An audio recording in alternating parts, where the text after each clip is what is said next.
Presidential campaigns are full of surprises. This is why they're so interesting to watch. And so far, the 2016 campaign season, I'd say on the Republican side, has had two big surprises. One was the rise of Donald Trump, which has been bigger, faster, and more meaningful than some people had anticipated, than just about anybody anticipated. Actually, may not last, but for right now, it's a force that's changing the shape of the race a little bit. And the second is the rise of national security as a top issue. This looked like it was going to be a campaign mostly about economics.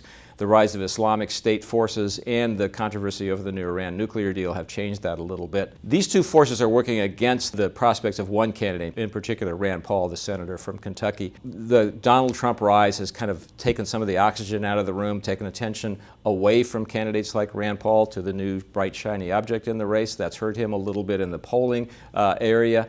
And I think the rise of national security has pointed more attention to one of the controversial aspects of the Rand Paul profile, which is that as a libertarian, he's less interventionist than most Republican candidates are, less interventionist perhaps than the mainstream of the party is. That may now prove to be a liability rather than an asset. One of the ways this has come through is in fundraising. The new campaign fundraising figures that are out show that his campaign is only ranking 7th among all the Republican candidates in the amount raised. Most of that came from small donors. Small donors are fine, but you look for people with big pockets as well. So Rand Paul is still doing better in Iowa and New Hampshire than he is nationally, and that matters. But right now, some of the signs, as my colleague Reed Epstein writes about in a story in the Journal today, are not so promising for Rand Paul.